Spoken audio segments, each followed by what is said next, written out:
வணக்கம். ஆயுத நிகழ்ச்சிக்கு அன்போடு வரவேற்கின்றோம். அவதூறு வழக்குகள் கிரிமினல் குற்றமாக இருக்க வேண்டுமா, அவதூறு என்பது ஒரு சிவில் குற்றமாக இருக்க வேண்டுமா அப்படிங்கிற சட்ட கேள்வி உச்ச நீதிமன்றத்தில் விவாதிக்கப்பட்டு வருகிறது. ஏன் இந்த விவாதம், ஏன் இந்த கேள்வி எழுந்திருக்கிறது என்றால், டாக்டர் சுப்பிரமணியன் சுவாமி பாரதிய ஜனதாவுடைய மூத்த தலைவர் உச்ச நீதிமன்றத்தை அணுகுகிறார். அவர் மீது தமிழ்நாடு முதலமைச்சர் ஜெயலலிதா பல வழக்குகளை தொடர்கிறார். அவதூறு வழக்கு அவர் மீது தொடரப்படுகிறது. இந்த நிலையில் அவதூறு வழக்கு, தன் மீதான அவதூறு வழக்கு ஒரு பக்கம் இருக்க, அவதூறு வழக்கே ஒரு கிரிமினல் குற்றமாக, அவதூறுங்கிற விஷயமே ஒரு கிரிமினல் குற்றமாக இருக்கக்கூடாது. அரசியலமைப்பு இந்த நாட்டுடைய பிரஜைகளுக்கு கொடுத்திருக்கக்கூடிய கருத்துரிமைக்கு எதிரானது, இந்த ஒரு கிரிமினல் வரம்புக்குள் அது இருப்பது அப்படிங்கிற ஒரு வாதத்தை முன்வைத்து இந்த வழக்கு நகர்ந்து வருகிறது. இந்த வழக்கில் மேலும் பல பிரமுகர்களும் பல முக்கிய பிரமுகர்களும் சேர்ந்து கொள்கிறார்கள். காங்கிரஸ் துணைத் தலைவர் ராகுல் காந்தி, ஆம் ஆத்மியுடைய தலைவரும் அதே போல டெல்லி முதலமைச்சருமான அரவிந்த் கெஜ்ரிவால் உள்ளிட்டோரும், தமிழ்நாட்டுடைய விஜயகாந்த், தேமுதிக தலைவர் விஜயகாந்த் உள்ளிட்டோரும் இந்த வழக்கில் இணைந்திருக்கிறார்கள். ஒரு சட்டப்பூர்வமான கேள்வியை மையப்படுத்தி ஒரு வழக்கு நடந்து வருகிறது. அவதூறு கிரிமினல் குற்றமாக இருக்க வேண்டுமா, சிவில் குற்றமாக இருக்க வேண்டுமா என்று விவாதிப்போம் இன்றைய ஆயுதெழுத்து நிகழ்ச்சியில். இது சார்ந்த கூடுதல் பின்னணி விவரங்களை எமது தலைமை செய்தியாளர் ரமேஷ் முதலில் வழங்க கேட்போம். ஒருவருடைய புகழுக்கும் பெயருக்கும் நன்மதிப்புக்கும் களங்கம் விளைவிக்கும் வகையில யாராவது பேசினா அவர்கள் மீது இந்திய தண்டனை சட்டம் பிரிவு 499 500 கீழே அவதூறு வழக்கு தொடரலாம். இந்த வழக்குகளை மாவட்ட அமர்வு நீதிமன்றங்கள், அதாவது செஷன்ஸ் கோர்ட் என்ற அந்த கோர்ட்டுகளை தொடரலாம். இந்த பிரிவுகளின் கீழே அவர்களுக்கு கிட்டத்தட்ட 2 ஆண்டுகள் வரை தண்டனை விதிக்க முடியும். இதே போல சிவில் வழக்காகவும், அதாவது சிவில் சூட் என்று சொல்வார்கள், அந்த வழக்காகவும் தொடர்ந்து நஷ்டஈடும் கேட்கலாம். இப்படி இருக்க மற்ற மாநிலங்களை ஒப்பிடுகையில் தமிழகத்தில் இந்த அவதூறு வழக்குகள் என்பது ஒரு பிரபலமானவை. ஏனென்றால் அரசியல் கட்சி தலைவர்கள் மீதும் ஊடகங்கள் பத்திரிகைகள் மீதும் இங்க வந்து அவதூறு வழக்குகள் தொடர்வது வழக்கம். குறிப்பா கடந்த 2001, 2006 அந்த அதிமுக ஆட்சியின் போது 100க்கும் மேற்பட்ட வழக்குகள் அரசியல் கட்சி தலைவர்கள் மீதும் ஊடகங்கள் மற்றும் செய்தித்தாள்கள் மீதெல்லாம் தொடரப்பட்டது. பிறகு அந்த வழக்குகள் எல்லாமே கிட்டத்தட்ட 100க்கும் மேற்பட்ட வழக்குகள் ஒரே அரசு உத்தரவுல ரத்து செய்யப்பட்டது. இதே போல திமுக ஆட்சியிலும், அதாவது 2006 2011 வரைக்கும் 15 வழக்குகள் தொடரப்பட்டது. பிறகு அந்த வழக்குகளும் ரத்து செய்யப்பட்டது. தற்போதும் இப்போ வழக்குகள் தொடரப்பட்டிருக்கிறது. இந்த நிலையில தான் இந்த அவதூறு சட்டப்பிரிவியை, அதாவது இந்திய தண்டனை சட்டத்தில் அந்த அவதூறு சட்டப்பிரிவியை நீக்கணும்னு சொல்லி உச்சநீதிமன்றத்தில் காங்கிரஸ் கட்சியினுடைய துணைத் தலைவர் ராகுல் காந்தி, பாரதிய ஜனதா கட்சி தலைவரோட மூத்த தலைவர் சுப்பிரமணிய சாமி, தேமுதிக தலைவர் விஜயகாந்த் இவங்கெல்லாம் வழக்கு போட்டிருக்காங்க. இந்த வழக்கு விசாரணை நடைபெற்றுக் கொண்டிருக்கும் போதுதான் இதில் 2 விதமான கருத்துக்கள் நிலவுது. அதாவது இந்த சட்டப்பிரிவுகளை நீக்க வேண்டும், ஏனென்றால் இது ஒரு பேச்சுரிமை கருத்துரிமை பாதிக்கும் செயல், எனவே இதை நீக்கணும்னு ஒரு பக்கம் வாதிடப்பட்டது. ஆனா மத்திய அரசு இது ஒரு குற்ற செயல்தான், எனவே இதை நீக்க கூடாது என்று அவர்கள் ஒரு பதில் மனு தாக்கல் செஞ்சிருக்காங்க. இப்படி இருக்கும்போது பொதுவாகவே தமிழகத்தில் நாம பார்க்கும்போது அவதூறு வழக்குகள்ல இதுவரைக்கும் எந்த ஒரு அரசியல் கட்சி தலைவரும் தண்டிக்கப்பட்டுள்ளது என்பதுதான் ஒரு நிதர்சனமான செய்தி. அவசியம்தான அவதூறு வழக்கில் மாற்றம், அதாவது சிவில் குற்றமாகவும் பதிவு செய்யலாம், கிரிமினல் குற்றமாகவும் பதிவு செய்யலாம்ங்கிற வாய்ப்பு இப்பொழுது இருக்கிறது. அந்த நிலை மாற வேண்டும். இது அடிப்படை உரிமைகளுக்கு, கருத்துரிமைக்கு எதிரானது. ஆக கிரிமினல் வரம்பிலிருந்து அவதூறு வழக்கு நீக்க வேண்டும் அப்படிங்கிற வாதம் சரியானது தானா? விவாதிப்போம் இன்றைய ஆயுதெழுத்து நிகழ்ச்சியில். இன்றைய நிகழ்ச்சியில் நம்முடைய இணைகிறார்கள் அரங்கத்தில் திரு திருச்சி வேலுசாமி, காங்கிரஸ் செய்தி தொடர்பாளர், மூத்த தலைவர். அவரை நிகழ்ச்சிக்கு அன்போடு வரவேற்கின்றோம். அதே போல எமது மதுரை அரங்கத்திலிருந்து இணைகிறார் திரு KT ராகவன் அவர்கள், பாரதிய ஜனதாவுடைய மாநில செயலாளர். அவரை நிகழ்ச்சிக்கு அன்போடு வரவேற்கின்றோம். கொங்கு இளைஞர் பேரவையை சேர்ந்த சட்டமன்ற உறுப்பினர், அஇஅதிமுகவுடைய தோழமை இயக்கத்துடைய தலைவர் திரு தனியரசு அவர்களும், தனியரசு MLA அவர்களும் இந்த நிகழ்ச்சியில் நம்முடைய இணைகிறார்கள். அவரையும் நிகழ்ச்சிக்கு அன்போடு வரவேற்கின்றோம். இன்னும் சற்று நேரத்தில் திராவிட முன்னேற்ற கழகத்தை சேர்ந்த வழக்கறிஞர், சட்டத்துறை இணைச் செயலாளர் வழக்கறிஞர் கண்ணதாசன் அவர்களும் இந்த நிகழ்ச்சியில் நம்முடைய இணையிருக்கிறார்கள். இந்த நிலையில் நான் திரு KT ராகவன் அவர்கள்ட்ட தான் நான் கேட்க இருக்கின்றேன். ஒரு விசித்திரமான சூழல். கிரிமினல் குற்றமாக இது இருக்கக்கூடாது என்று கோருபவர் பாரதிய ஜனதாவுடைய மூத்த தலைவர் சுப்பிரமணியன் சுவாமி. இல்லை இல்லை, அது இருந்தே ஆக வேண்டும் என்று சொல்வது பாரதிய ஜனதாவுடைய அரசு. ஏன் இருக்க வேண்டும் கிரிமினல் குற்றமாக அவதூறு வழக்குகள், அவதூறு அப்படிங்கிற குற்றம்? இல்லைங்க, நீங்க ஒரு விஷயத்தை புரிந்துக்கணும். பாரதிய ஜனதா கட்சியினுடைய தலைவராக திரு சுப்பிரமணியம் சுவாமி அவர்கள் இந்த வழக்கை தொடர்ந்திருக்கலாம். ஆனா அரசாங்கம் இது எடுத்த இந்த நிலைப்பாடு தவறு என்று சொல்ல முடியாது. இன்றைக்கு பல குற்றச்சாட்டுகள் வெறுமனே எதிர்கட்சிகளால் சொல்லப்படுகின்ற குற்றச்சாட்டுகள் இருக்கிறது, அல்லது ஒரு தனிநபர் மீது சாதாரணமான குற்றச்சாட்டுகள் சொல்லப்படுவது உண்டு. உதாரணத்துக்கு எங்களுடைய தலைவராக இருந்த இன்றைக்கு மத்திய அமைச்சராக இருந்த நிதின் கட்கரி அவர்கள் மீது அரவிந்த் கெஜ்ரிவால் ஒரு குற்றச்சாட்டை சாட்டிவிட்டார், இவர் ஊழல் பேர் வழின்னு. அது நீதிமன்றத்தில் இது ஒரு தலைவர் ஒரு தொண்டனாக கட்சியிலிருந்து வளர்ந்து மெதுவாக வளர்ந்து ஒரு நிலையில வரும் பொழுது தனக்கு ஆதாரம் கையில இருக்கிறதோ இல்லையோ என்பது கூட இல்லாம ஒரு இந்த மாதிரி போற போக்குல ஒரு குற்றச்சாட்டை சொல்லும் பொழுது அது அவருடைய அரசியல் வாழ்க்கையை கேள்விக்குறியாக்கும். இன்னைக்கு என்ன ஆச்சு பாருங்க, இந்த கேஸ்லயே நீதிமன்றத்தில் வழக்கு தொடர்ந்தார் மரியாதைக்குரிய நிதின் கட்கரி அவர்கள். பாதியில கேஸ வித்ட்ரா பண்ணிட்டார் அரவிந்த் கெஜ்ரிவால். சோ உங்களுக்கு முகாந்திரம் இருக்கிறது என்று சொன்னால் அந்த நீதிமன்றத்திலே அவதூறு அப்படிங்கிறது நியாயப்படுத்தக்கூடிய ஒரு விஷயம் அல்ல. அவதூறு அப்படிங்கிறது குற்றமாக இருக்க வேண்டும் அப்படிங்கறதுல சுப்பிரமணியன் சுவாமிக்கோ ராகுல் காந்திக்கோ அந்த நாட்டில் யாருக்கும் மாற்று கருத்து இருக்க முடியாது. அவதூறு அப்படிங்கிறது குற்றம், நிரூபிக்கப்பட்டால் நடவடிக்கை எடுக்கப்பட வேண்டிய குற்றம். அது கிரிமினல் குற்றமாக இருக்க வேண்டுமா அப்படிங்கறதா உங்களுடைய மூத்த தலைவர் சுப்பிரமணியன் சுவாமி உள்ளிட்ட பெட்டிஷனர்ஸ் உடைய கேள்வி. ஏன் இது கிரிமினல் பரிவில இருந்து சிவில் பரிவுக்கு போக கூடாது? இன்னைக்கு சிவில் கேஸாவும் தொடரலாம். சிவில் டேமேஜஸ் ஆல்ரெடி இருக்கு மிஸ்டர் ஹரி. சிவில் டேமேஜ் மட்டுமே கருதக்கூடாது. அவதூறு அப்படிங்கிறது ஒரு கொள்ளை போல ஏன் ஒரு கிரிமினல் குற்றமா கருதப்படணும் அப்படிங்கறதா இந்த கேஸ்ல எழுந்திருக்கக்கூடிய லார்ஜர் குவெஸ்சன். கண்டிப்பா, அதாவது சிவில் கிரிமினல் குற்றமாக இருக்கு ஐபிசி அஃபென்ஸா பண்ணும் பொழுதுதான் சாதாரணமாக போற போக்கில சொல்ல குற்றச்சாட்டுகள் எல்லாம் சொல்லாம பாதுகாக்க முடியும். நீங்க சிவில் டேமேஜஸ் போட்டா என்ன ஆகும் நினைக்கிறீங்க? பல வழக்குகள் இன்னைக்கு தேங்கி கொண்டிருக்கிறது சிவில் டேமேஜஸ் போட்டான. இன்னொன்னு, நஷ்ட ஈடு கேட்கும் பொழுது எந்த அளவுக்கு நஷ்ட ஈடு கேட்கிறீங்களோ அந்த அளவுக்கு நீங்க கோர்ட் ஃபீஸ் கட்டி ஆகணும். அதனால இப்ப பல மாநிலங்கள்ல இந்த ரெக்கமெண்டேஷனை வைப்பது இல்ல, இந்த ஒரு கோரிக்கையை வைப்பது இந்த வழக்குடைய பெட்டிஷனர்ஸ் மட்டுமல்ல, உங்களுடைய மூத்த தலைவர் டாக்டர் சுப்பிரமணியன் சுவாமி மட்டுமல்ல, ஐக்கிய நாடுகள் சபையுடைய மனித உரிமை ஆணையமே இந்த பரிந்துரையை சர்வதேச அளவில் செய்கிறது. அப்படி இருக்கும்போது why should it not be considered? ஏன் நீங்க இவ்வளவு ஒரு ஸ்டிஃபான ஆர்குமெண்டா இல்ல இது வெள்ளையர் காலத்துல கொண்டு வரப்பட்ட ஒரு விஷயம், ஒரு கிரிமினல் பரிவியூல அதையேதான் நான் தாங்கி பிடிப்பேன் அப்படின்னு அரசாங்கம் கருதுவது ஏன்? திரு ஹரி, இங்க பாருங்க, இந்த சட்டம் மாத்திரமல்ல, பல சட்டங்கள் அதனுடைய ஷரத்துக்கள் பல நேரங்களில் தவறாக பயன்படுத்தப்படுவதாக குற்றங்கள் வருகிறது. டொமஸ்டிக் வயலன்ஸ் ஆக்ட் வருது. டொமஸ்டிக் வயலன்ஸ் ஆக்ட்ல எத்தனை குற்றச்சாட்டுகள் பெண்கள் சாதாரணமா மனைவிமார்களோ இல்ல ஏதோ ஒரு குற்றச்சாட்டு சாட்டுறாங்க, இது உண்மையா இல்லையான்னு தெரியல. அதுக்கு தான் நீதிமன்றம் இருக்கிறது. நீங்க எல்லா ப்ரொவிஷனையும் அந்த மாதிரி சொல்ல முடியும். Not only this 499/500 of IPC. நீங்க எந்த ஷரத்துமே சட்டத்தினுடைய எந்த ஷரத்துமே சரியாக கையாளப்படவில்லை என்ற குற்றச்சாட்டுகள் பல சட்டங்களில் இருக்கிறது. எல்லா சட்டங்களும் மிஸ்யூஸ் ஆயிருக்குது. மிஸ்யூஸ் துஷ்பிரயோகம் பற்றியது மட்டுமல்ல, இது ஒரு சட்ட ரீதியான கேள்வி. அந்த அடிப்படையில தான் ஐக்கிய நாடுகள் சபையுடைய மனித உரிமை ஆணையமே இது ஒரு சிவில் குற்றமா கருதப்படணும். இது யாரும் யாரை பத்தி வேணாலும் என்ன வேணாலும் பேசலாம், வாய்க்கு வந்ததை பேசலாம் அப்படிங்கிற யாரும் ஏத்துக்க முடியாது. பொறுப்போட பேசணும். பட் லயபிலிட்டி இது சிவில் ஆர் கிரிமினல் அப்படிங்கும் பொழுது இது சிவிலா இருக்கணும் அப்படிங்கறத மனித உரிமை ஆணையத்துடைய பரிந்துரை. சிவில்னா இருக்கிற பிரச்சனையும் இருக்கிறது. சிவில்னா நான் ஒரு குற்றச்சாட்டை சாதாரணமாக சுமத்தி விட முடியும். உங்கள் மேல நீங்க வழக்கு போடணும்னா கோர்ட் ஃபீஸ் கட்டிட்டு வரணும். டேமேஜஸ் நஷ்ட ஈடு கேட்டது ஒவ்வொரு மாநிலத்திலும் ஒவ்வொரு 7.5% கோர்ட் ஃபீஸ் இருக்கு. 10 கோடி ரூபாய் நீங்க கேக்குறீங்கன்னா எத்தனை 75 லட்சம் கோர்ட் ஃபீஸ் கட்டணும் கூட இருக்குது. சில மாநிலங்கள்ல வேற மாதிரி கோர்ட் ஃபீஸ் ஆக்ட் இருக்கிறது. இப்படி இருக்கும் பொழுது இது சிவில் வழக்காக மாத்திரம் இருந்தால் பல பேர் நீதிமன்றத்துக்கே போக மாட்டாங்க. நீங்க பாட்டு கண்டபடி டேமேஜ் பண்ணிட்டே இருக்க முடியும். கண்டபடி டேமேஜ் பண்ணிட்டே திருச்சி வழக்கா இருந்தா கொஞ்சம் பயம் வரும், அச்சம் வரும். உங்களுடைய கருத்து, உங்களுடைய கட்சியுடைய தலைவர் திரு ஈவி.கே. இளங்கோவன் இந்த ஒரு அவதூறு வழக்குகள் விஷயத்துல தொடர்ந்து செய்திகள்ல வந்து கொண்டிருக்கிறார். அவர் மீது பல வழக்குகள் தொடரப்பட்டிருக்கிறது. அவதூறு அப்படிங்கிறது ஒரு குற்றம், அது என்ன குற்றமா இருக்கணும் அப்படிங்கிறது தான் இப்பொழுது எழுந்திருக்கக்கூடிய ஒரு கேள்வி. இதுல இது ஒரு சிவில் பரிவியூக்கு வரணும்னு நீங்க கருதக்கூடிய காரணம் என்ன? அதுதான் ராகுல் காந்தியுடைய கவுன்சிலுடைய ஒரு மிக சரியான ஒரு தலைப்பில் சரியான நாளில் இந்த விவாதம் நடப்பதாக நான் நினைக்கிறேன்.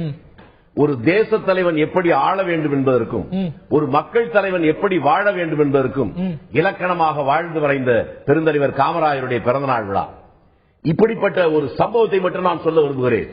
அவர் முதலமைச்சராக இருக்கிற காலத்தில் அவரை பார்த்து எதிர்க்கட்சியைச் சேர்ந்த ஒருவர் மேடையிலே பேசினார். இவர் என்ன யோகியரா, ஹைதராபாத் பேங்கிலே இவருக்கு 5 கோடி ரூபாய் பணம் இருக்கிறது என்று அவர் பேசினார். முதலமைச்சர் பதிலே சொல்லவில்லை. ஒரு புகழ்பெற்ற வார பத்திரிகை தலையங்கம் எழுதியது. அந்த தலையங்கத்தில் அது உண்மைதான் என்பதை போல எழுதி முடித்தது. எழுதி முடித்ததற்கு பின்னாலே அதனுடைய நிருபர் முதலமைச்சரை பார்க்க போகிறார். என்ன வேண்டும் என்று அவர் கேட்கிறார்.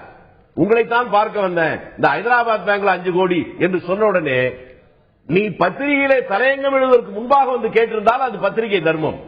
நீ அதை நம்பித்தானே எழுதிவிட்டாய், இப்பொழுது ஏன் கேட்க வந்தாய் என்று கேட்டவுடன் அவர் தலை கவிழ்ந்து திரும்ப போக நினைத்தார். உடனே தலைவர் காமராஜர் அழைத்தார்.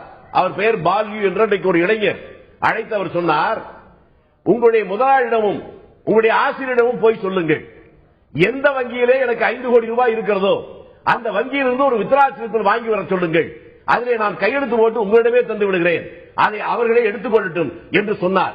ஏனென்றால் அவரிடத்திலே நேர்மை இருந்தது, அவரிடத்திலே உண்மை இருந்தது, நாணயம் இருந்தது, பெருந்தலைவர் கிட்ட பெருந்தன்மை இருந்தது. அது வந்து அதுதான் அவரை பெருந்தலைவரா ஆக்கியிருக்கு. அது போல அதை நான் இன்னொன்னு சொல்ல வந்தேன். என்னன்னு கேட்டா, இந்த வழக்கை போடுகிற போது 2 கோணம் இருக்கு. இளவல் நம்ம ராகவன் சொன்னாரு, அந்த வழக்கு போட்டால் அதுக்கு ஃபீஸ், கோர்ட் ஃபீஸ் எல்லாம் கட்டணும், அது நீங்களும் நான் கட்ட முடியுமா? ஆட்சி அதிகாரத்தில் இருக்கிற பிரதமர், அமைச்சர்கள் அல்லது முதலமைச்சர், அமைச்சர்கள் அதை போடுகிற போது அவர்களுக்கு வழக்கறிஞர் கூட அரசு வழக்கறிஞர் தான் வாதிடுகிறார்கள். ஆனால் தனிப்பட்ட மனிதனுக்கு அந்த வாய்ப்பு வசதி இல்லை. ஆக அரசு எந்திரத்தில் அதிகாரத்தில் இருப்பவர்கள் இப்படிப்பட்ட வழக்கு போடுவது என்பது எதிர்க்கட்சியுடைய குரலை நசுக்குவதாக பொருள். நான் எதற்காக காமராஜர் சொன்னதை சொன்னேன் என்றால், நேற்று கூட ஒரு வழக்கு தமிழக முதலமைச்சர் சார்பிலே போடப்பட்டிருக்கிறது. அந்த வழக்குக்குள்ளே நான் போக விரும்பவில்லை. அதை வழக்கு போடாமலே நிரூபிக்க முடியும். அவருக்கு உடல்நலம் குறியீடு சரியில்லை என்று ஒருவர் சொல்லுகிற போது அவர் பகிரங்கமா வந்து ஒரு பத்திரிகையாளர் சந்திப்பை சந்தித்து விட்டாரே, அந்த அடிபட்டு போய் அவதூறு யார் ஒரு குற்றச்சாட்டை வைக்கிறாங்களோ, நான் வந்து ஒரு குற்றச்சாட்டு சொல்லிட்டே போவேன், சுமத்தப்பட்ட நபர் தான் நிரூபிக்கணும் அப்படின்னா இது போட்டா இது ஒன்றும் சர்வாதிகார நாடு அல்ல. ஆட்சி அதிகாரத்தில் இருப்பவர்கள் வெளிப்படைத்தன்மையோடு இருக்க வேண்டிய கட்டாயம் இருக்கிறது. அது அந்த எதிர்பார்ப்பு உங்களுக்கு இருந்தாலும் ஒரு குற்றச்சாட்டு சுமத்தப்படும் போது ஒரு அமைச்சர் வந்து இவ்வளவு பணத்தை பதுக்கி வச்சிருக்கிறார், குற்றச்சாட்டு இல்லை என்றால் சொல்ல முடியும். அது இல்லை என்று அவர்கள் நிரூபிக்க வேண்டியதான் நாட்டில் கடமை. அதுதான் தன்னுடைய நேர்மையை அவர்கள் தான் நிரூபிக்க வேண்டும். ஒரு குற்றச்சாட்டு சுமத்தப்படுது அப்படின்னா அந்த குற்றச்சாட்டு வைப்பவருக்கு தான் ஓனஸ் இருக்கிறது. அந்த குற்றச்சாட்டு உண்மை அப்படிங்கிறது துவக்கத்திலே சொன்னேன். இது என்னன்னா, ஒரு 2 பேர் ஓடுகிற போது ஒருவன் கை காலை கட்டிவிட்டு ஓடுங்கள் என்று சொல்வதை போல எதிர்கட்சிக்காரனுக்கும் உங்களை போல எங்களை போன்ற இருக்கிற பாமரனுக்கும் அந்த வசதி இல்லை. ஆட்சி அதிகாரத்தை தமிழ்நாட்டில் ஒரு அரசு வழக்கறிஞருக்கு வேற வேலையே இல்லை, ஒரே ஒரு வேலை தான்.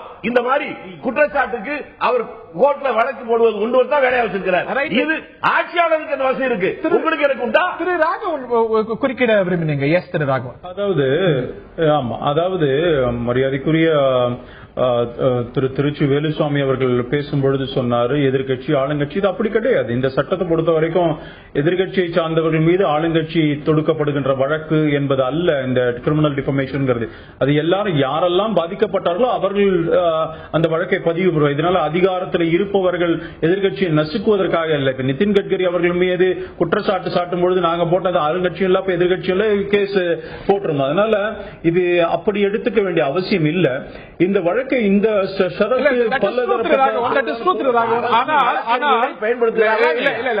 ஒரு அரசு பொறுப்புல இருக்கக்கூடிய நபர் மேல அது தனிப்பட்ட குற்றச்சாட்டோ அரசியல் ரீதியான குற்றச்சாட்டோ இல்ல ஆட்சி மீதான குற்றச்சாட்டு எதுவாக இருந்தாலும் அரசு வழக்கறிஞரை பயன்படுத்தி வழக்கு தொடுக்கப்படும் போது ஒரு லெவல் பிளேயிங் ஃபீல்ட் இல்ல அப்படிங்கறத திருச்சி வேலுசாமி மட்டுமல்ல டாக்டர் சுப்பிரமணியன் சுவாமியும் கோர்ட்ல எழுதியிருக்கக்கூடிய ஒரு விஷயம். ஒரு அரசியல் பிரமுகர் மேல வழக்கு தொடரப்படுது. அவர் he happens to be in power. எதற்காக அரசு வழக்கறிஞர், அரசு இயந்திரம் எதற்காக அந்த ஒரு வழக்கு தொடுக்க பயன்படுத்தப்படணும்? எக்ஸாக்ட்லி. அந்த மரியாதைக்குரிய திரு வேலுசுவாமி அவர்கள் சொன்னதை அப்படியே ஏற்றுக்கொள்கின்றேன். அது தமிழகத்தில் இந்த விசித்திரத்தை நாம் நிறைய பார்க்க முடியுது. அது அதிமுக ஆட்சியாக இருந்தாலும் சரி, திராவிட முன்னேற்ற கழக ஆட்சியாக இருந்தாலும் சரி, 2 பேருமே முதலமைச்சர் பேர்ல யாரோ ஏதோ பேசினா பப்ளிக் மீட்டிங்ல சொன்னா அரசு வழக்கறிஞர் தான் போடுறாரு. இந்த மாதிரி விஷயங்களை செக் அண்ட் பேலன்ஸ் இருக்கணுங்கிறதுல மாற்று கருத்து இந்த விஷயத்துல 2 பேருமே பாக்குறேன். இது வெறும் அதிமுக திமுக ஆட்சியில அப்படின்னு வார்த்தை வச்சீங்க, நிறைய உதாரணங்களை கொடுக்க முடியும். பாரதிய ஜனதா காங்கிரஸ் அரசாங்கங்கள் வேற நிலைப்பாட்டில் அவை ஆளுகின்ற மாநிலத்தில் எடுத்திருக்காங்க இல்லை அப்படிங்கிற பதில் தான் வருது. காங்கிரஸ் அரசாங்கம் தமிழ்நாட்டில் இருக்கும், அதனால இந்த உதாரணத்தை சொன்னேன். நானு தமிழ்நாட்டில் இருக்கிறதுனால சொன்னேன். அதனால இதுல நம்ம இது சட்டம் அந்த பார்வையில தான் நான் அதை பாக்குறேன். இதுல அரசியல் பார்க்கல, பட் சட்டப்படி பாக்குறேன். தமிழ்நாட்டில் இந்த நடவடிக்கை அதிகமாக நம்ம பார்க்க முடியாது. மக்களுக்கு உதாரணத்தை சொல்லும்போது அவர்களுக்கு புரிந்த உதாரணத்தை சொல்லுவது ஈஸிங்கிறதுனால அதனால அதை சொன்னேன். ரைட். இந்த தருணத்தில் ஒரு சிறிய இடைவெளி எடுக்க வேண்டியிருக்கிறது. தனியார் அவர்களுடைய பார்வை என்ன, அதே போல திராவிட முன்னேற்ற கழகத்துடைய பிரமுகர் திரு கண்ணதாசன் அவர்கள் இணைகிறார். இவருடைய பார்வையும் கேட்போம். அவதூறு வழக்குகள் இந்திய தமிழ்நாட்டு அரசியலில் ரொம்ப இயல்பா மாறி இருக்கக்கூடிய ஒரு சூழ்நிலையில இது கிரிமினல் குற்றமாக இருக்க வேண்டுமா அப்படிங்கிற ஒரு கேள்வி உச்சநீதிமன்றத்தில் ஒரு வழக்கில் எழுந்திருக்கிறது. அது சார்ந்த விவாதம் தான் நாம் செய்து வருகின்றோம். இந்த விவாதத்தின் இந்த பகுதியில் நம்முடைய திரு கண்ணதாசன் அவர்கள் இணைகிறார். திராவிட முன்னேற்ற கழகத்துடைய சட்டத்துறை இணை செயலாளர். நிகழ்ச்சிக்கு அவரை அன்போடு வரவேற்கின்றோம். நான் திரு தனியரசு அவர்கள்ட்ட தான் கேட்க இருக்கின்றேன். உச்சநீதிமன்றத்திலும் எழும்பி இருக்கக்கூடிய கேள்வி இதுதான். அதாவது ஒரு அரசியல் தலைவர் ஆட்சி பொறுப்பில் இருக்கும் பொழுது அந்த நபர் மீது ஒரு அவதூறு குற்றச்சாட்டு சுமத்தப்படுகிறது, ஒரு அவதூறு சொல்லப்படுகிறது அப்படின்னா அந்த நபர் தானே வழக்க தொடரணும். அரசு இயந்திரம் எதற்காக பயன்படுத்தப்படணும், எதற்காக அரசுடைய வழக்கறிஞர் இந்த ஒரு வழக்கை முன்னெடுத்து செல்லணும் அப்படிங்கிற கேள்வி உச்சநீதிமன்றத்தில் இந்த வழக்கில் எழுந்திருக்கிறது. இந்த ஒரு குற்றச்சாட்டு தமிழ்நாடு சர்க்கார் மீது திரு சுப்பிரமணியன் சுவாமி இந்த வழக்கில் தொடர்ந்திருக்கிறார். அந்த கேள்வியில நியாயமும் முகாந்திரமும் இருப்பதாக தெரியலையா? முதலமைச்சர் மீதோ அமைச்சர் மீதோ ஒரு குற்றச்சாட்டு, அவதூறு குற்றச்சாட்டு சுமத்தப்படுமானால் அந்த நபர்கள் அந்த ஒரு வழக்கை முன்னெடுக்கலாம். It is there right. But why should the state? ஏன் அதற்காக அரசு இயந்திரம் பயன்படுத்தப்படணும்?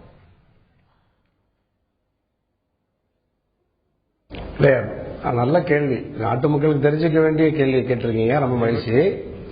அது குறிப்பா அதாவது அனைத்து இந்திய அண்ணா திராவிட முன்னேற்ற கழகத்தினுடைய பொதுச் செயலாளர் மேல அந்த பொதுச் செயலாளர் மட்டும் இல்ல, அவங்க நாட்டினுடைய ஆட்சித்துறை தலைவர் அவங்க அல்லது அரசு சார்ந்த அமைச்சர் பெருமக்கள் யாராக இருந்தாலும் கூட அப்படிப்பட்ட அரசினுடைய தலைவராக இருக்கிறவங்க மேல இப்படிப்பட்ட அபாண்டமான அவதூறுகள் வருகிற பொழுது அந்த அவதூறை அரசு வழக்கறிஞர் முறையா புகார் தந்து அதன் மீது நடவடிக்கை எடுக்கிறது தான் சரியானது. ஆட்சியின் செயல்பாட்டின் மீது அரசுடைய செயல்பாட்டின் மீது ஒரு குற்றச்சாட்டு அபாண்டமாக சுமத்தப்படுமானால் அங்க அக்ரீவ்டு பார்ட்டி அரசு. ஆகையினால அது முதலமைச்சர் மீதோ அமைச்சர் மீதோ இல்ல அரசு பொறுப்பில் இருக்கக்கூடிய யார் மீது சுமத்தப்பட்டாலும் அரசு வழக்கு தொடுப்பதை ஏற்றுக்கொள்ள முடியும். ஆனா இன் பர்சனல் கெபாசிட்டி ஒரு நபர் மீது ஒரு குற்றச்சாட்டுப்படுது அப்படிங்கும் போது எதற்காக ஒரு முதலமைச்சர் மீதோ இல்லாட்டி ஒரு அமைச்சர் மீதோ சுமத்தப்படுதுன்னா அவங்க தானே இல்ல அங்க உதாரணத்துக்கு ஒரு தவறான ஒரு குற்றச்சாட்டை பதிவு செய்யறாங்க இவங்களுடைய சகோதரி அப்படிங்கும் போது அது தனிப்பட்ட வகையில ஒரு முதலமைச்சர் மீது ஒரு குற்றச்சாட்டு வைக்கும்போது அந்த வகையில் அவங்க நிச்சயமா அக்ரீவ்டு பார்ட்டி அவங்க தொடரலாம். எதற்காக அரசு வழக்கறிஞர் அங்க அந்த வழக்குக்குள்ள வரணும்? ஒரு அரசு சுப்பிரமணியன் சாமியை தான் கேட்கிறேன். நான் ஜெயலலிதா மீது ஒரு குற்றச்சாட்டு வைக்கிறேன். அங்க அக்ரீவ்டு பார்ட்டி ஜெயலலிதா, எதற்காக தமிழ்நாடு அரசு வரணும் கேட்கிறேன். இல்ல நண்பர், நான் முடிச்சிருந்தேன். தண்ணி உங்கள்கிட்ட தான் வரேன். இல்லையா இப்ப அவங்க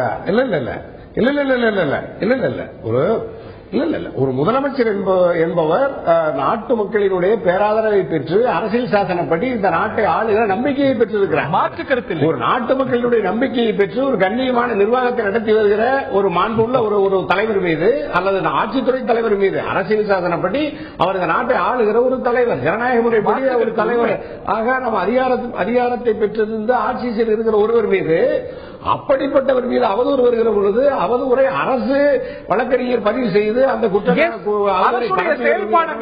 வரும்பொழுது அவருடைய பணியாற்றல் வரும்பொழுது மத்திய அரசாங்கம்.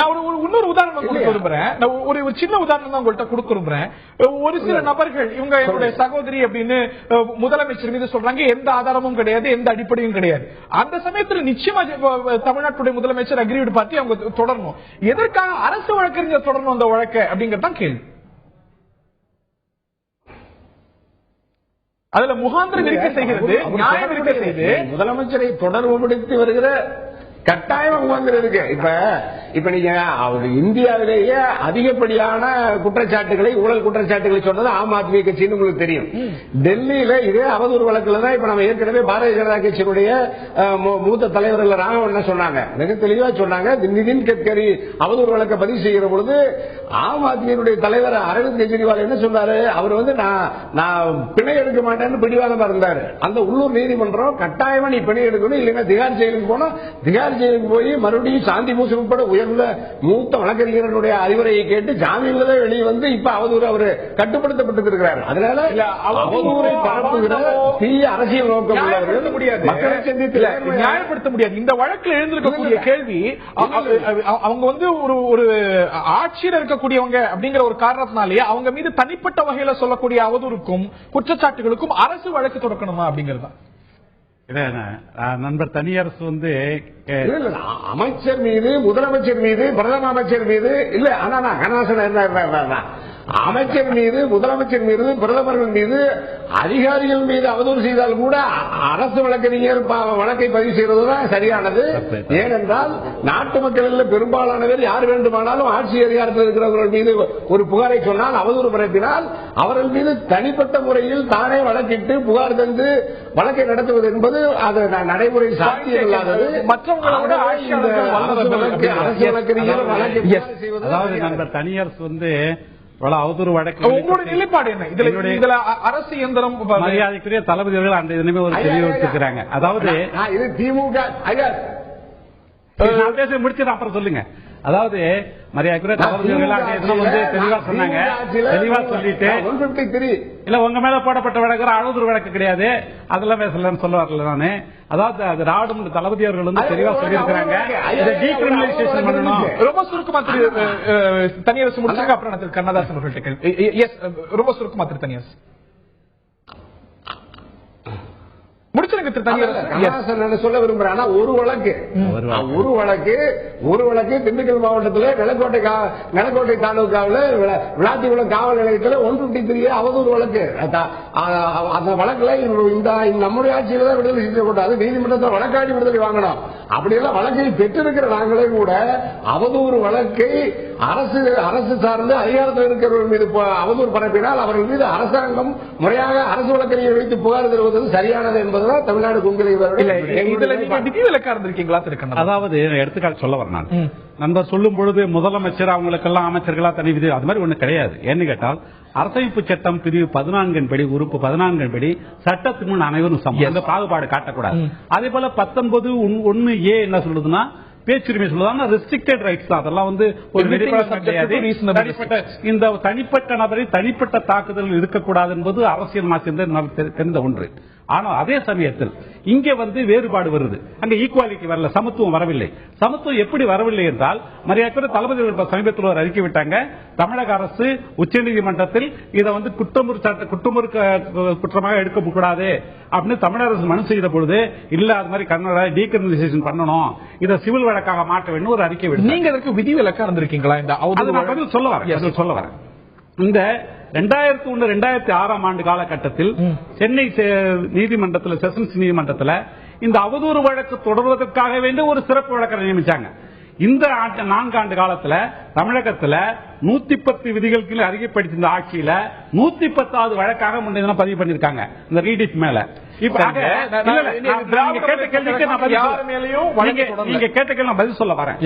110 திராவிட முன்னேற்றக்காக இப்படி தனிப்பட்ட பிரச்சாரங்களுக்காக அரசின் மீது அவதூறு கூறுவதற்காக மட்டும்தான் வழக்கு தொடுக்கப்பட்டதே தவிர இதே போல நூற்றுக்கணக்கான வழக்குகள் தொடுக்கப்படவில்லை. ஆனால் சுப்பிரமணியன் சுவாமி என்ன கேள்வி கேட்கிறார், இந்த வழக்குல முதலமைச்சர் மீதோ இல்லாட்டி அமைச்சர் மீதோ குற்றம் சுமத்தினால் அந்த நபர்கள் வழக்கு தொடரலாம். Why use the public prosecutor? சரியான கேள்வி நீங்க பயன்படுத்திருக்கிறீங்களே. சரியான கேள்வி. அதாவது சட்டங்கள் என்பது மாற்றத்துக்கு உட்பட்டது. ஒரு காலகட்டத்தில் இந்த சட்டங்கள் இப்பொழுது இல்ல. ஆக இப்பொழுது இந்த 499(500)வது பிரிவு இந்த குற்றமுறு வழக்காக வருமா என்ற ஒரு கேள்வி எழுந்திருக்கிறது. இப்ப சட்டத்துக்கு விளக்கம் பல பத்திரிகைகள், அதனால பல அரசியல் தலைவர்கள் மீது இதே 499(500) பயன்படுத்தி அரசு வழக்கறிஞரை பயன்படுத்தி திராவிட முன்னேற்ற கழக இல்லைன்னு நான் சொல்ல வரல. சின்ன உதாரணம் நான் சொல்றேன் கேளுங்க. வைகோ மீது ஏன் வழக்கு தொடுக்கப்பட்டது? நான் இன்னொரு பதில் சொல்றேன். இதே நாஞ்சில் சம்பத் மீது அதிமுக ஆட்சியில் கிட்டத்தட்ட 20-30 வழக்குகள் தொடுது, அவதூறு வழக்குகள். அவங்க அவதூறா பேசினாங்க முதலமைச்சர் சொல்லி இப்ப நிறைய வழக்குகள் தொடுக்கப்பட்டது. ஆனால் அதிமுக கட்சியில் சேர்ந்தவுடன் அவருடைய வழக்குகள் திரும்ப பெறப்பட்டு விட்டது. அப்ப அவர் பேசுனது சரின்னு ஏத்துக்கிட்டாங்கன்றது ஒரு கேள்வி. நான் சொல்ற கேள்வி எல்லாம் என்னன்னு கேட்டீங்கன்னா, திராவிட முன்னேற்ற கழக ஆட்சியில் அப்பொழுது நடைமுறையில் செய்து கொண்டிருந்தார்கள். இப்பொழுது இந்த சட்டத்திற்கு ஒரு விவாதம் வந்துவிட்ட பொழுது நிச்சயமாக நாங்கள் அந்த குற்றத்தையே டீகிரிமினேஷன் திராவிட முன்னேற்ற சொல்லும் பொழுது நிச்சயமாக அதை மாற்றம். நீங்க என்ன வாதத்தை வைக்கிறீங்க? அரசு வழக்கறிஞரை இந்த மாதிரி குற்றச்சாட்டுகள் வந்து தனிப்பட்ட வகையில் ஒரு அமைச்சர் மீதோ இல்லாட்டி முதலமைச்சர் மீதோ சுமத்தும் பொழுது அரசு இயந்திரம் பயன்படுத்தப்படக்கூடாது. நீங்க பயன்படுத்தாம இருந்திருக்கலாமே, அந்த வாய்ப்பு இருந்தது. இன்னைக்கு பழனிடுமாறன் மீது எதற்காக அரசு வழக்கறிஞர் ஷாஜஹான் வைத்து வழக்கு நிறைய வழக்குகள். இந்த விவாதம் என்பது இப்பொழுது உச்சநீதிமன்றத்தில் 499வது பிரிவு 500வது பிரிவு டீகிரிமினேஷன் பண்ணுமான்ற வழக்கில் வரக்கூடிய கருத்துக்கள். இதுக்கு முன்னாடி பாத்தீங்கன்னா இந்த 499 500 வந்து ஆங்கிலேயர் ஆட்சி காலத்தில் இன்னும் இங்கிலாந்துல அது சிவில் வழக்காக தான் இருக்குது. அங்க ஒன்னும் கிரிமினல் கிடையாது. ஆக இப்படிப்பட்ட ஒரு சூழலில் இந்த விவாதம் வந்திருக்கிறது ஒரு ஆரோக்கியமான விவாதம். எனவே எங்களுடைய கருத்து இனிமேல் இது கொண்டு இது அரசு வரக்கூடாது, அரசு வழக்கறிஞர் வாதாடக்கூடாது, அதே போல இது குற்றமுறு வழக்காக ஆக்கக்கூடாது என்பது இதுதான் உங்களுடைய நிலைப்பாடு. அப்படின்னா இன்னைக்கு இந்த விஷயம் வந்து லைட்டுக்கு வரும்போது எடுக்கிறீங்க. அந்த ரெஸ்டன்ட் நீங்க கடைபிடிச்சிருக்கலாமே. திமுக தலைவர் மீதோ இல்லாட்டி அன்றைய முதலமைச்சர் மீதோ அமைச்சர் பெருமக்கள் மீதோ குற்றம் சுமத்தும் போது அவங்க அணுகி எதற்காக அதாவது என்னன்னு கேட்டீங்கன்னா தெளிவாக நான் சொல்றேன். இந்த விவாதம் என்பது இப்பொழுதுதான் உச்சநீதிமன்றத்தில் கடைபிடித்து உதாரணத்துக்கு சொல்ல போனால் எல்லா அரசு தூக்கு தண்ணி சிறைவாசிகளையும் விடுதலை செய்ய மாநில அரசு இருந்தது. இப்ப அதையும் உச்சநீதிமன்றத்துக்கு போயிருக்குது. இப்படி ஒரு சட்டத்தின் பொருள் விளக்க இன்டர்பிரேஷன் ஆஃப் ஸ்டேட்ஸ் என்று வரும்பொழுது சட்டத்தின் பொருள் நிச்சயம் வருது. அப்பொழுது பிரச்சனை எழவில்லை. ஆக இருந்தது. இனிமேல் வருங்காலத்தில் உச்சநீதிமன்றம் தெளிவான வழிகாட்டினால் அதை கடைபிடிச்சு தனியரசு இன்னும் ஒரு வாரத்தான இடைவெளிக்கு முன்னாடி உங்கள்கிட்ட சுருக்கமா கேட்க விரும்புறேன். இது வந்து ஏதோ திரு சுப்பிரமணியன் சுவாமி ஏற்கனவே சொன்னது போல காங்கிரஸ் தலைவர்களோ ஆம் ஆத்மி பிரமுகர்களோ மட்டும் தொடர்ந்த விஷயம் அல்ல. ஐக்கிய நாடுகள் சபையுடைய மனித உரிமை ஆணையம் சொல்லியிருக்கக்கூடிய விஷயம். ஏன் அதுல தமிழ்நாடு அரசாங்கம் வேற நிலைப்பாடு எடுக்கணும்? ஏன் இது வந்து ஒரு சிவில் குற்றம் ஆகணும் அப்படின்னு சிவில் குற்றமாக தான் இருக்கணும், ஒரு கிரிமினல் குற்ற பதவியில் இருக்க தேவையில்லை ஐக்கிய நாடுகள் மனித உரிமை ஆணையம் சொல்றது. Why not take a relook? இல்லையா, இப்ப ஐக்கிய நாடுகளுடைய மனித உரிமைகள் ஆணையம் முன்னேறிய நாடுகள்ல நாகரிகம் இருந்த நாடுகள்ல அது சாத்தியமா இருந்திருக்கலாம். ஏற்கனவே திருச்சி வேலுச்சேரி என்ன சொன்ன மாதிரி காங்கிரஸ் பேர் இயக்கத்துல கர்ம வீரர் காமராஜ் ஐயா வந்து பெருந்தலைவர் காமராஜ் ஐயாவுடைய ஆட்சி காலத்துல சாத்தியமா இருந்திருக்கலாம். இந்த காலகட்டத்தில் இணைய செய்திகள் இருக்கிற காலகட்டத்தில் ஊடகங்கள் மிகப்பெரிய அளவுல வளர்ந்து அது விரிவுபடுத்தப்பட்ட இந்த காலத்துல மக்கள்கிட்ட சமூக அரசியல் பொருளியல் விழிப்புணர்வு வந்த இந்த காலகட்டத்தில்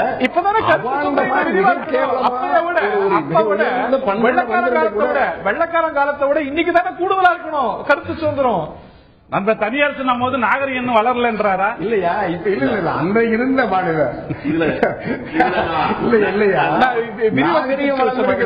அறிவு வளர்ந்திருக்கிறது. ஆனால் அவதூறுகளை பரப்புகிற வாய்ப்பு இப்ப ஊடகங்கள் அதிகமானதுனால திட்டமிட்டு நல்ல பண்புகளும் அறிவு செறிந்தவர்கள் மீது கண்ணியமானவர்கள் மீது களங்கம் கற்பிக்கிறதுக்கு சில மனநோயாளிகள் கூட இன்னைக்கு ஊடகத்துறையில் இருக்காங்க, சமூகத்துறையில் இருக்காங்க, அரசியல் துறையில் இருக்காங்க. அவர்களுடைய அந்த ஒரு செய்தி அவர் உயிருக்குயிரா நேசித்து வளர்த்த ஒரு ஒழுக்கத்தை அவருடைய ஒழுக்க நெறியை கேவலப்படுத்துவது அல்லது அதை சமூகத்தில் அவருடைய நட்பை சீர்குலைக்க குற்றத்தில் ஒரு விஷயத்தை நான் தெளிவுபடுத்த யாருமே வந்து இது ஒரு அவதூறை வந்து குற்றமே இல்ல அப்படின்ற ஒரு நிலை கொண்டு போகணும்னு விரும்பல. அது வந்து அந்த வாயத்தை யாரும் வைக்கவும் முடியாது. அவதூறு அப்படிங்கிறது குற்றம். அது என்ன குற்றமா இருக்கணும்? அது வெறும் சிவில் குற்றமா இருக்கணுமா? சிவில் கிரிமினல் ரெண்டு குற்றத்துக்கும் இருக்கிறதுக்கான ஒரு வாய்ப்பு கேள்விதான் பிரதானமாக. ஒரே நிமிஷம், கிரிமினல் குற்றமாக இருக்கணும். கிரிமினல் குற்றத்தில் இப்ப கைது செய்யறது இல்ல. இன்னும் சொல்ல போனா இந்த அவதூறு வழக்குல அவதூறு செய்தி ஆதாரம் இல்லாத பரப்பினால் உடனடியாக கைது செய்யணும். வழக்கு பதிவு செய்து அவர் விரும்புகிற பொழுது பிணை எடுக்கிறது அனுமதிக்கிறதே தவறு. நாணயத்தை நேர்மையை உயிருக்கு இந்த தருணம் இடைவெளி எடுக்கணும். ரொம்ப பயமா இருக்கு. அவதூறு கிரிமினல் குற்றமாக இருக்க வேண்டுமா, சிவில் குற்றமாக இருக்க வேண்டுமா அப்படிங்கிற கேள்வி எழுந்திருக்கிறது. உச்ச நீதிமன்றத்தில் இது சார்ந்த வழக்கு நடந்து கொண்டிருக்கிறது. அரசாங்கம், மத்திய அரசாங்கம் இல்ல இது கிரிமினல் குற்றமாகவும் இருக்க வேண்டும் அப்படிங்கிற தன்னுடைய பார்வையை பதிவு செய்திருக்கிறது. இது சார்ந்த பல கேள்விகள் எழுந்திருக்கின்றன. இது கிரிமினல் குற்றமாக இருக்கக்கூடாது, சிவில் குற்றமாக இருக்கணும் அப்படிங்கிற ஒரு வாதம் பல ஆபத்தான விளைவுகளும் கொண்டதோ திருச்சி வேலுசாமி. ஏன் இந்த கேள்வி எழுது அப்படின்னா, இன்னைக்கு என்ன இதோட விளைவு எப்படி இருக்கும் அப்படின்னா, இன்னைக்கு கிரிமினல் குற்றம் இல்லை, இதற்காக சிறை தண்டனை கிடையாது அப்படின்னா, ஒரு நல்ல பணக்காரர், கோடிக்கணக்கில் சொத்து இருக்கிறவர் என்ன பண்ணலாம், ஒரு சாதாரண மனிதரையோ அரசியல் தலைவரையோ ஒரு முக்கிய பிரமுகரையோ அவதூறாக பேசிவிட்டு சரி இந்தா பணம் இதோ செட்டில் பண்றேன் அப்படின்னு இந்த மாதிரி விளைவையும் உள்ளடக்கிய ஒரு விளைவு தான் இது கிரிமினல் பர்வியூல இருந்து எடுக்கக்கூடிய ஒரு விஷயம். So the purpose is solve. அவதூறு செலுத்தியாச்சு, அவதூற பரப்பியாச்சு, குற்றங்கிறத மாற்ற கருத்து இல்ல, இப்ப பணத்தையும் செலுத்தியாச்சு. நான் என்ன கேக்குறேன், கோடீஸ்வரன்ட்ட பணம் இருக்கு, அதை வச்சு அவன் எதிரிகளை காலி பண்றான். சரி, அரசியல்வாதிகள் அமைச்சர்கிட்ட பதவி இருக்கு, அந்த அதிகாரத்தை வச்சு காலி பண்றாங்கன்னு சொல்றேன். ரெண்டுக்கு என்ன வேறுபாடு? நான் உங்களுக்கு முதல் கேள்விக்கு நான் பதில் சொல்ல விரும்புறேன். நீங்க துவக்கத்திலே சொன்னீங்க என்னுடைய மாநில தலைவர் இளங்கோவன் இப்படி எல்லாம் அவர் மேல வழக்கு போட்டிருக்காங்களே. அதையே உங்களுக்கு உதாரணமா சொல்றேன். அவர் பல அமைச்சர்கள் மீது குற்றச்சாட்டுகளை சொன்னார். 2 பேர் மட்டும் மாநில வழக்கு போட்டிருக்காங்க. அப்ப மற்றதெல்லாம் உண்மைதான் ஏத்துக்கிட்டாங்களா அப்படிங்கிறது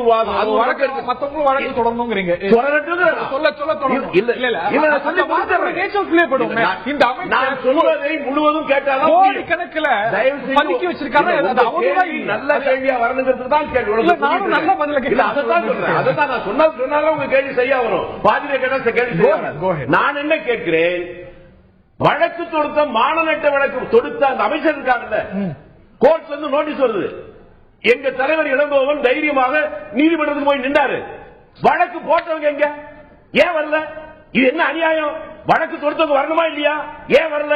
நம்முடைய வழக்கறிஞர் சொன்னாரே ஒண்ணு அழகான ஒரு உதாரணம் சொன்னாரு. நாஞ்சில் சம்பத் மேல எத்தனை வழக்கு, எத்தனை ஊர்ல வழக்கு, அது எத்தனை ஆண்டுகள் நடந்துச்சு.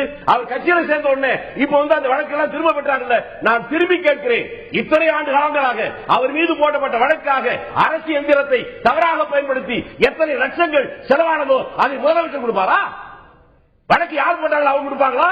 அதற்கு செலவு செய்யப்பட்ட பணம் என்னுடைய வரிப்பணம், உங்களுடைய வரிப்பணம், பாமரனுடைய வரிப்பணம்.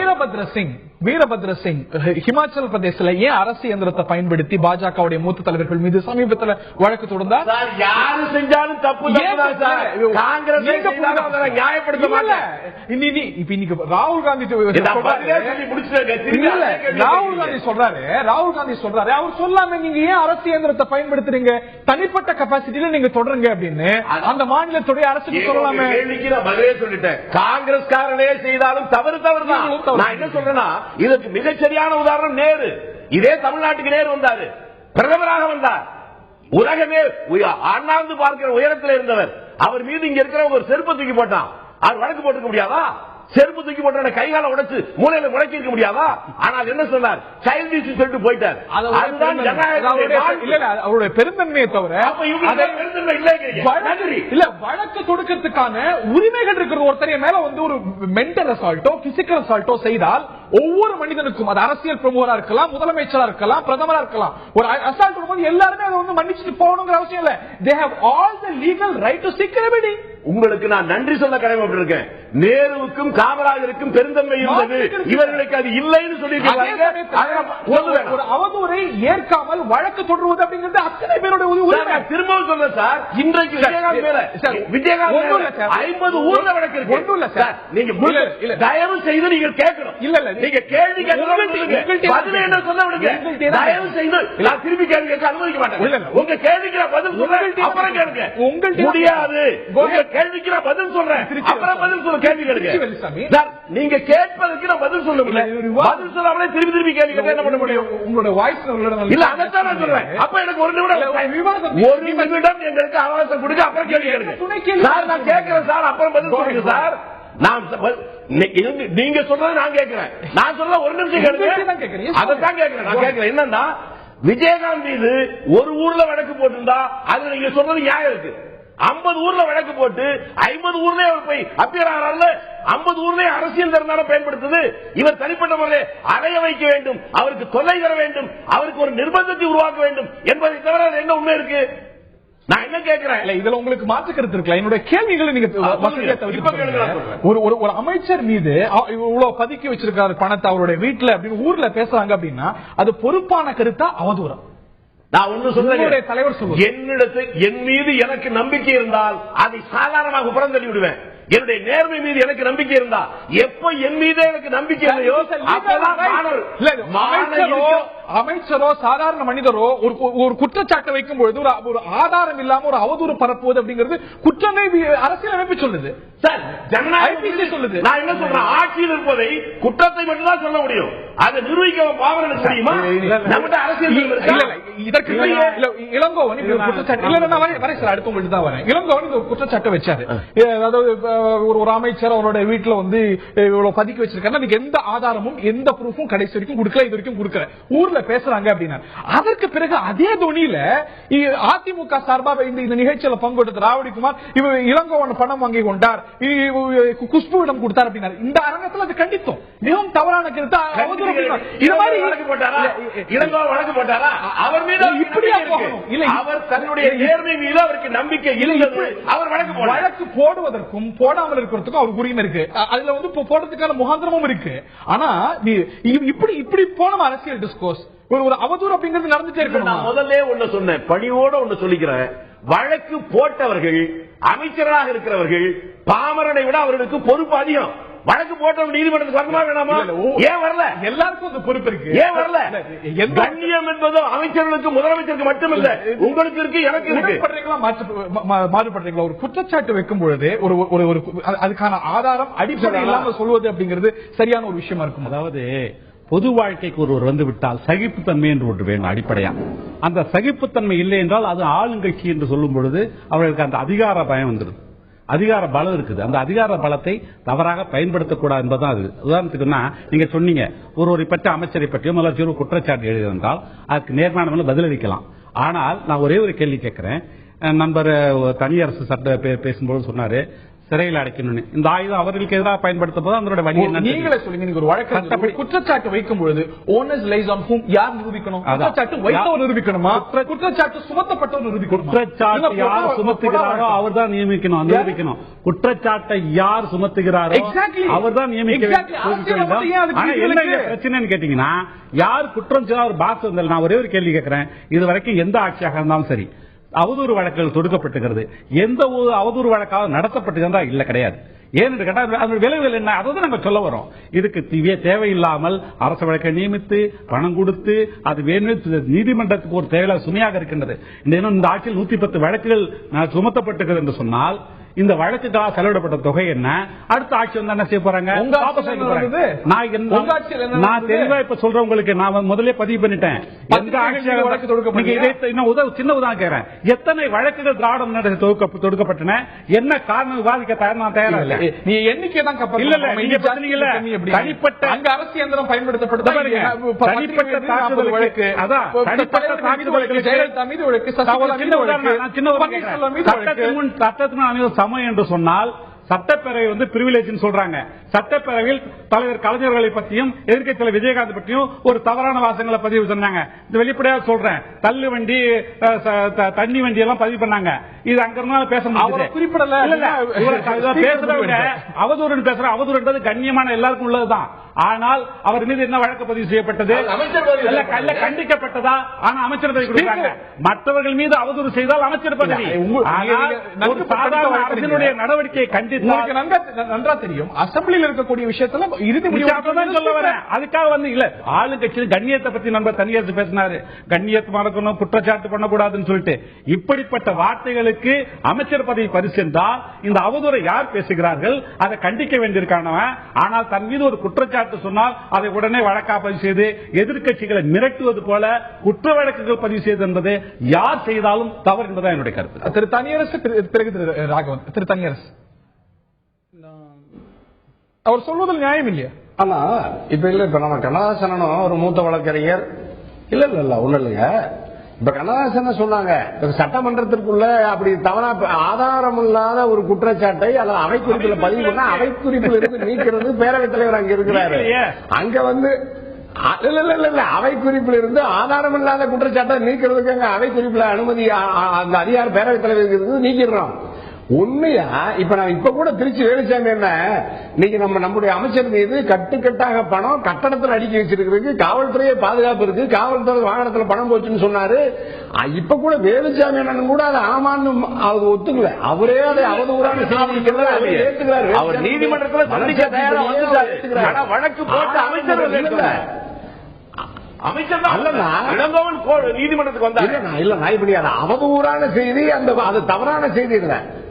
இல்ல நீதிமன்றத்துக்கு நீ வரணும், நீதிமன்றம் அழைப்பாணை அனுப்பிச்சிருக்கு வந்திருக்கிறாரு. ஆனா அதை நிரூபிக்க முடியாது. பொய்யான குற்றச்சாட்டு, அவதூறான குற்றச்சாட்டு. அது நீதிமன்றம் அமைச்சர் அல்லது முதலமைச்சர் சொன்னீங்கல்ல, அமைச்சரோ அமைச்சரோ முதலமைச்சரோ தனி மனிதர்கள் அல்ல. அமைச்சர்களோ அல்லது முதலமைச்சரோ தனி மனிதரா நம்ம பார்க்க கூடாது. அரசியலுடைய சேவகர்கள், எஜமானர்கள். எப்படி சட்டம் தான் சொல்லுது. சட்டத்துல வந்து ஜனாதிபதியும் கவர்னருக்கு மட்டும்தான் மக்கள் எஜமானர்கள், கவர்னர் தான், வேற யாரும் கிடையாது. ஜனாதிபதிக்கும் ஆளுநருக்கு மட்டும்தான் விதிவிலக்க தவிர மற்ற யாரும் கிடையாது. இல்ல ஒரு முதலமைச்சர் மீது அவ்வளவு எஃப்ஐஆர் பதிவு செய்ய முடியாது. நம்ம விதிவிலக்க வச்சிருக்க முடியாது. இல்ல ஒரு நிமிஷம் இல்ல அமைச்சர்களும் முதலமைச்சர்கள் அரசினுடைய அங்கம். அரசினுடைய அங்கத்தை அவதூறு செய்வது மிகப்பெரிய குற்றமா நம்ம கருதணும். இதை வந்து நாம் ஏதோ சாதாரண விளையாட்டு போக்கு எடுத்துக்கிட்டா நாளைக்கு கண்ணதாசனுக்கு அந்த விளைவு இதுல பாதிக்கப்படுறதுக்கு வாய்ப்பு இருக்கு, வேலுச்சாமிக்கு பாதிப்பு வர வாய்ப்பு இருக்கு, ராகுல் காந்திக்கு பாதிப்பு வர வாய்ப்பு இருக்கு. விமர்சனத்தை பரப்புவதற்கு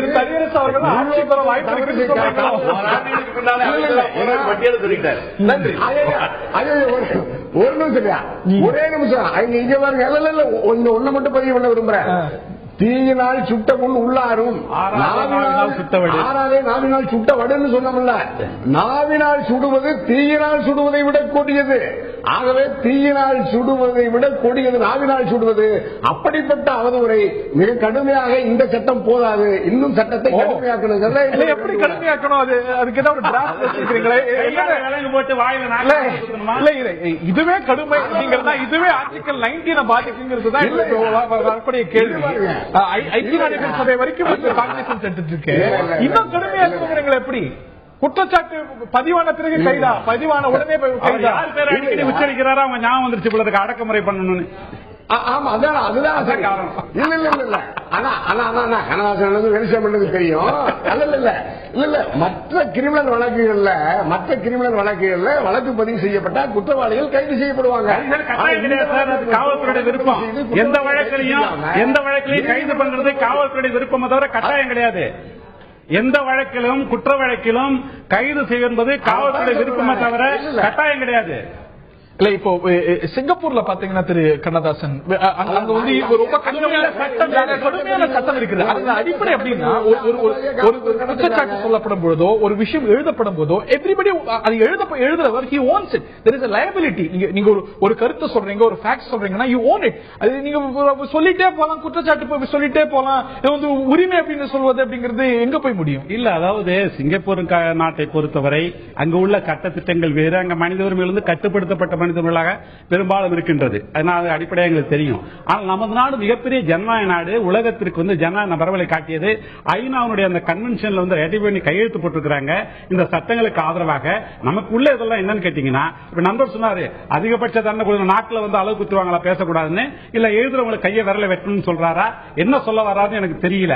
அது மட்டும் ஒண்ணு சொன்னாரு நண்பர் தனியார் சொன்னாரு, ஒரு அமைச்சரையோ முதலமைச்சரையோ குற்றம் சொல்வது அரசாங்கத்தை குற்றம் சொல்வது போலனாரு.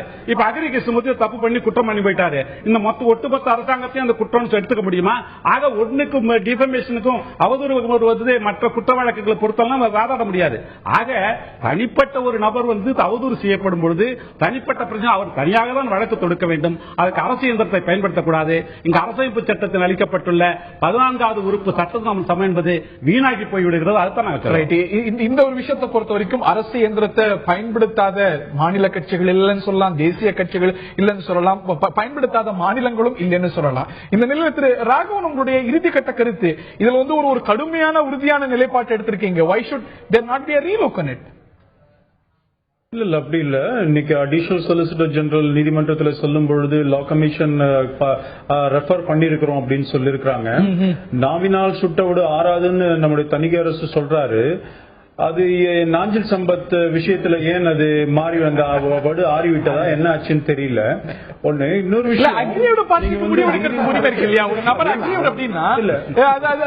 முடிவெடுக்கிறதுக்கு அந்த ஒரு கேஸ வாபஸ் வாங்குறதுக்கான உரிமையும் இருக்கிறது இல்லையா? இருக்கு. பட் வழக்கு பார்க்கணும்ல. ஒரு நிமிஷம் மிஸ்டர் ஹரி, நீங்க கேள்வி கேட்டீங்க. அதாவது ஏன் இப்பொழுது இதை பற்றி நிலைப்பாடு எடுக்கணும்னு சொன்னா, ஏன் இந்த கடந்த காலங்களில் இந்த வழக்கை இந்த ப்ரொவிஷனை பயன்படுத்தினீங்கன்னா இருந்தது ப்ரொவிஷன் பயன்படுத்தப்படுகிறது.